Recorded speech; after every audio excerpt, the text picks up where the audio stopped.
Did you know that Pat Morita almost didn't play Mr. Miyagi? It's hard to imagine anybody else as Daniel's wise mentor, but when director John G. Avildsen first cast him, producer Jerry Weintraub had serious doubts.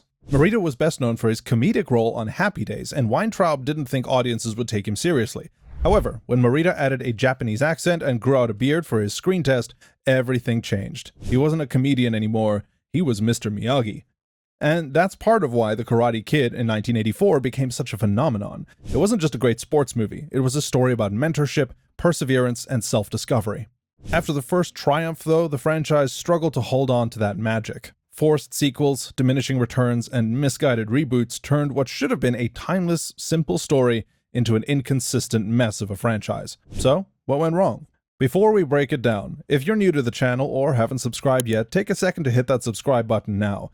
It's one small click for you, but a huge deal for us. Now, let's break down the Karate Kid franchise. Number 1. The sequels forgot what they were. The original Karate Kid wasn't just about karate.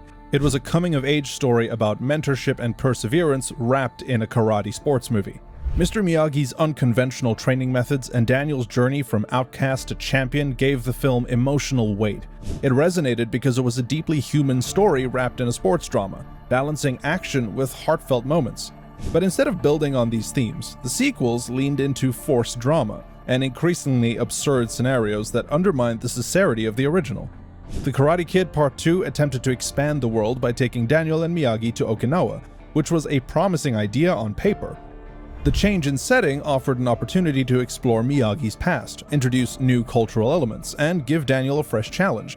However, in execution, the film sidelined Daniel's coming-of-age journey in favor of a rushed romance and an over-the-top rivalry with Chozen. Rather than growing naturally as a character, Daniel was thrown into a melodramatic struggle that felt kinda disconnected from the grounded story of the original. Then came The Karate Kid Part 3, which backpedaled Daniel's growth, making him fall for Silver's manipulation in ways that felt frustratingly out of character for him. Instead of feeling like a logical continuation, Part 3 turned into an unintentional self-parody, complete with exaggerated performances and a nonsensical plot. By the next Karate Kid, the franchise had completely lost its identity. The film swapped out Daniel for a new protagonist, Julie Pierce, but instead of reinventing the story, it just recycled the same beats with a less compelling lead. The storytelling had become kind of mechanical, with Miyagi feeling more like a supporting figure than the wise mentor he was supposed to be. Any remaining charm the series had kinda got stripped away, leaving behind a movie that felt like a half-hearted attempt to keep a brand alive, rather than a continuation of a story. Number 2. Ridiculous villains. The antagonist in the first film, Johnny Lawrence, worked because he wasn't just a one-note bully. He had his own stuff going on. Like, yeah, he tormented Daniel, but he did so under the influence of John Kreese, a sensei who encouraged aggression and dominance. By the end, Johnny wasn't some cartoon villain, he was a misguided teenager caught up in toxic teachings. The nuance kinda made him memorable. But as the sequels progressed, the franchise abandoned complexity in favor of increasingly over-the-top bad guys. In Part 2, Chozen Toguchi was a step toward a more melodramatic antagonist. Unlike Johnny, Chozen wasn't some rival, he was a full-blown sociopath who was willing to kill Daniel over a perceived insult. The rivalry somehow escalated to a life-or-death duel, stripping away the original film's grounded approach to conflict. But even that paled in comparison to what would come next.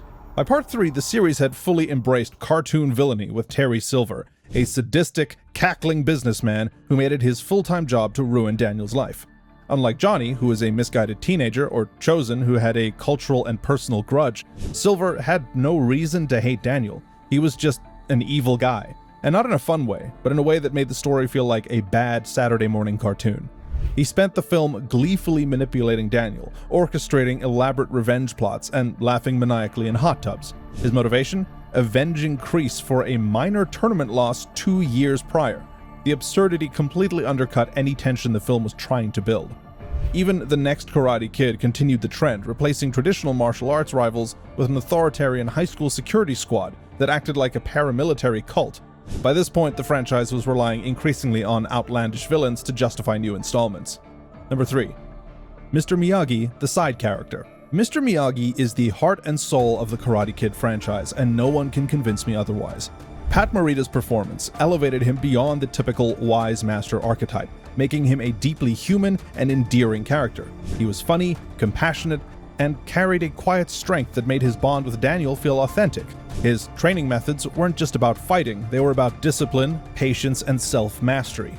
Without him, The Karate Kid wouldn't have worked, but as the sequels progressed, the series lost sight of his importance, gradually sidelining him in favor of exaggerated conflicts and new characters. By The Karate Kid Part 3, Miyagi's role was surprisingly minimal. Unlike the original film, where his guidance was central to Daniel's growth, this time he barely trained Daniel at all. The decision left Daniel vulnerable to Terry Silver's manipulations, making him an easier target for the film's over-the-top villains. It was a weird creative choice, especially considering Miyagi had always been Daniel's moral compass. Without his steady presence, Daniel's arc felt weaker, and the film suffered for it. Then came the next Karate Kid, which removed Daniel from the equation entirely. While introducing a new protagonist could have been a fresh direction, the execution fell flat. Miyagi was reduced to a passive bystander in someone else's journey, and his dynamic with Julie lacked the warmth and emotional weight that made his bond with Daniel so compelling. But the later films, Miyagi felt less like a central character and more like an afterthought. Unfortunately, Pat Morita died in 2005, but the absence of a character with his gravitas in the 2010 remake only underscored how much the franchise had lost its emotional center. Number 4. Franchise repetition. If you've seen one Karate Kid movie, you've basically seen all of them. The formula is pretty much always the same. A bullied kid discovers martial arts through an unconventional mentor, trains using odd but weirdly effective techniques, and ultimately faces off against an aggressive rival in a high-stakes tournament. It's a satisfying underdog story, but when a franchise relies on the exact same structure every time, it starts to feel stale. What made the original special wasn't just the tournament, it was Daniel's personal journey, his struggles, his growth, and his relationship with Mr. Miyagi. Instead of finding fresh ways to explore those themes, the sequels simply repeat the same beats with minor variations. Part 2 at least attempted something different by shifting the setting to Okinawa, but it still followed the same basic arc. By Part 3, the formula had become painfully predictable, with Daniel once again being bullied into competing in yet another tournament. Then came the next Karate Kid, which swapped Daniel for Julie, but stuck to the exact same structure. Even with a female protagonist, the story unfolded almost identically. Miyagi teaches her through unusual training methods, she overcomes her insecurities, and she eventually confronts her aggressive tormentors. Nothing about it felt fresh or necessary. By the time The Karate Kid 2010 arrived, the franchise had completely run out of ideas. Instead of evolving, it resorted to a near shot-for-shot remake of the original film. The only difference? It took place in China, and despite the title, the characters weren't even learning karate, they were learning kung fu. At that point, it was clear the series had nothing new to offer, just the same story repackaged again and again. Number 5. The remake wasn't Karate Kid. Speaking of that remake, let's address the elephant in the dojo. The Karate Kid 2010 is not even about karate, it's about kung fu.